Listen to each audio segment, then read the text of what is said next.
Hi there and welcome to this quick overview video of the OSEE GoStream Duet Kit.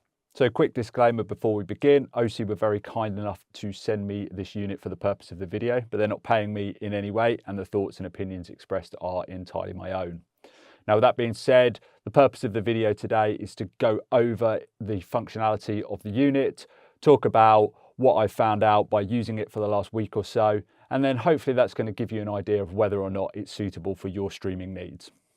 So as the name GoStream Duet Kit suggests, it combines both a monitor and a live switcher streaming unit in a handy Pelly case design. So it's really designed to be fully portable, that you can take this from venue to venue.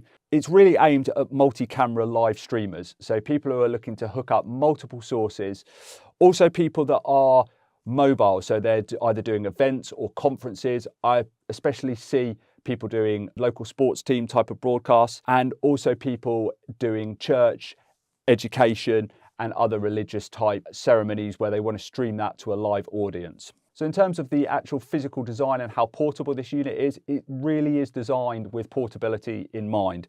It weighs around 5 kilograms, so it's pretty light. It's super compact, 14-inch monitor.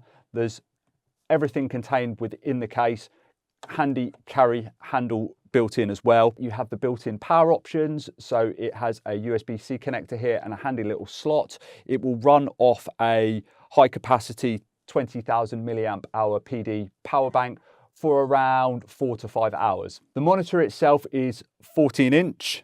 It's a full HD monitor and it's rated at 350 nits.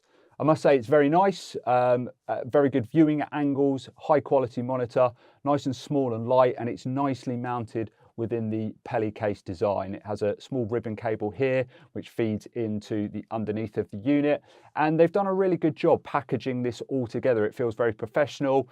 There's lots of mounting points that make sure everything is nicely secured. It's got a number of attachments as well, so it has 3 cheese plates in total with 3/8 and 1/4 20 mounting points. There's one on either side and one underneath.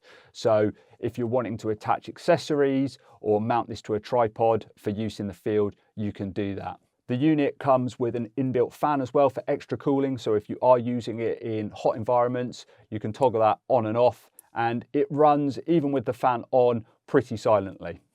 In terms of video input and the capabilities, the unit they sent me, which is the OSEE Duo Kit, it has a total of 8 video inputs. So it has 4 HDMI and 4 SDI. Now they can't be used simultaneously, so you have to either use the HDMIs or SDIs, but it does have those SDIs, so if you are using cameras with professional connectors, you can connect them into this unit. It also has 2 USB-C inputs, and you can use those for recording too. So if you're wanting to record your stream, you can record from one of those USB-C, or you can actually plug in a webcam as well. I have one attached here. Just be mindful, it is a USB-C connection, so older, larger USB connectors won't work, or you can use an adapter. Now the unit is designed for 1080p full HD streaming, and it will output a signal up to 1080p 60 frames a second. There's no 4K streaming on this device. It will accept 4K signals, no problem, but its output is limited to a maximum of 1080p at 60 frames a second. The streaming and recording capabilities of the unit, it can stream up to 3 platforms simultaneously, and it's got built-in streaming support for RTMP, NDI, and Ethernet, all the types of streaming that you would expect from a device like this. Okay, so now I'm just going to go through some of the functionality of the unit and go through some of the menu and configurations. The menu is accessed fairly simply by hitting the menu key here on the actual unit, and then you have a dial selector switch to move it up and down through the menu, and then in order to select the item you want, it's a matter of pushing the dial in. Now slightly confusingly, it's not laid out, probably I would say, in the most intuitive way. And for any operator, you definitely want to spend some time getting used to where everything is and making sure that you're familiar with everything. Essentially, once we're in the menu system, we have tons of functionality and tons of customization and everything that we can set up as we would like. And I'll go through some of the main things. I won't do it all now. I think the manual I looked is about 160 odd pages long. So literally it would probably be a few hours of every single setting. So beginning with the overall settings here, one of the really good things that I saw about the unit is the ability to rename all of your sources. So rather than just having input 1, input 2, input 3, input 4, you can label them whatever you want to call them. So if you're using, say, specific cameras like Cam A, B, C, or even you can name them the model of the camera, so Sony, Canon, etc. If you've got other obviously inputs like, say, a laptop or a games console or something like that, you can call them what they are. And then for when you're actually using the unit, that's really handy because you can just look at the name, and rather than just being labeled as a generic input, you can have it named after exactly what you want.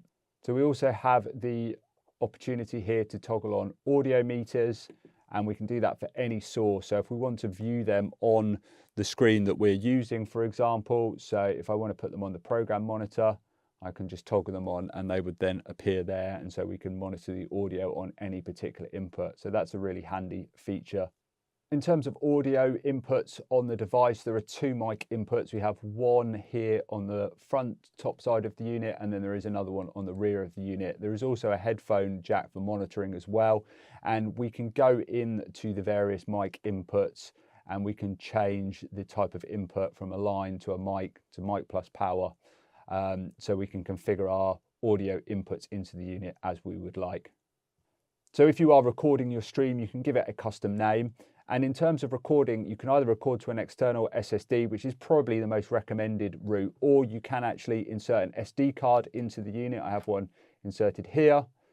It must be formatted in the X format, and there is actually an option in the menu to format your SD card. So you want to put an SD card in, format it in the unit to begin with, and then once that's inserted, it will give us the option there to set a file name and record to the SD card if we would like to. When you are recording and streaming, you have the option within the menu to set the recording quality and the streaming quality independent of one another. So if you are wanting to, say, record a higher quality and stream at a lower quality, you can do that.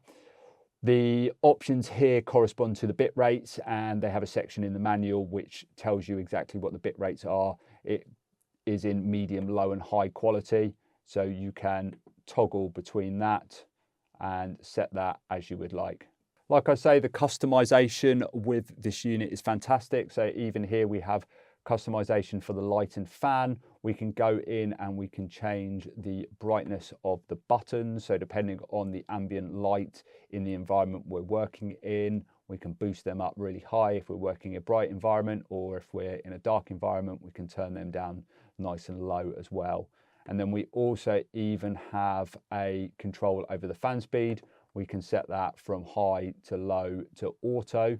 And once again, if we're just wanting to really minimize noise and turn that fan speed down to low, we can do that within this menu option right here.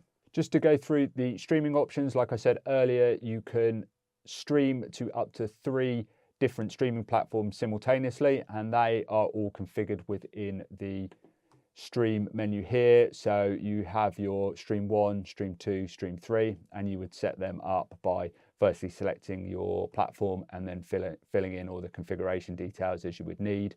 And as you'd expect, all of the major platforms and their default profiles are already preloaded for you. In terms of the further customization of the audio options in the audio mixing, we have a host of options here. If I go into the audio mixer, for each of the inputs, so the 2 mic inputs into the unit, as well as obviously all of the audio coming in through the various camera inputs, input 1 through to 4, and the aux, and even the output over the program monitor, we can go into each one of those and then further fine tune any audio settings that we want with a host of customizational functions. You can see here as I go through, we get the full audio mixer for all of the sources that are plugged in, and the ability to change various settings to fine tune our audio. For those that may be operating and presenting at the same time, the one-man band setups, we do have auto switching options there. This can be toggled on and off, and then once it's set up, you can map exactly how you would like it to work, how often it will switch between the sources, which sources you want it to switch between, and the various audio settings as well for those sources.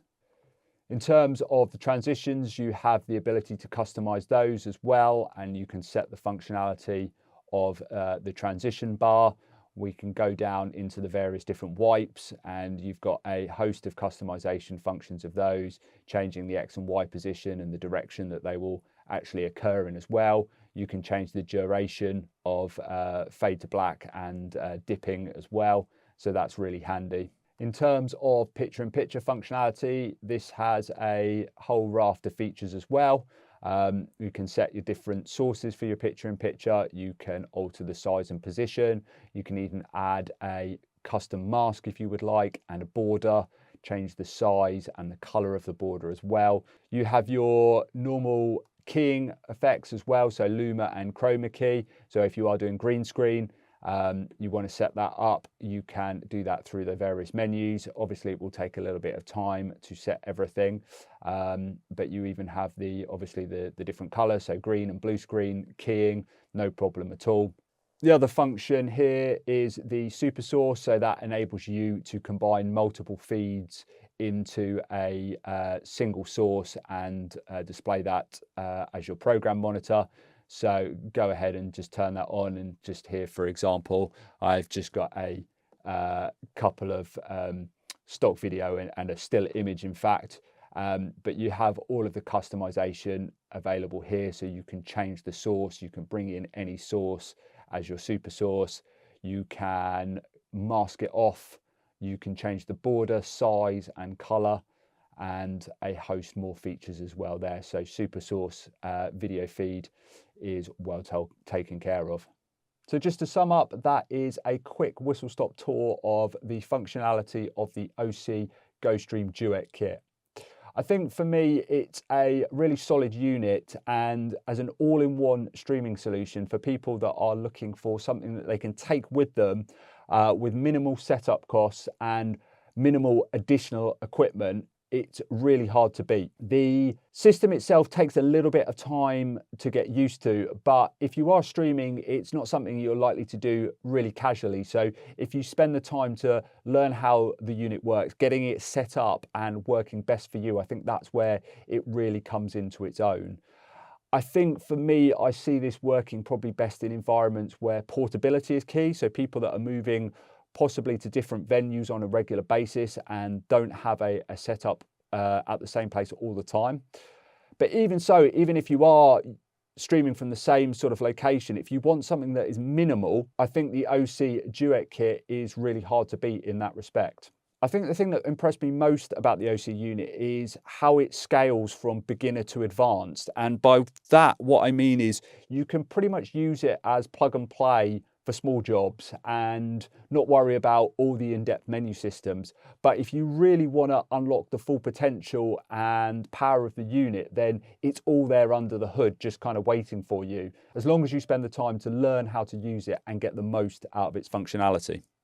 So hopefully that video has been useful. It's given you an idea of exactly who the unit might be for and a window into some of its key functionality. If you've got any questions or comments, or you need any further information, please drop a comment below. I'll do my best to get back to you. Thanks very much for watching, and I hope to see you next time.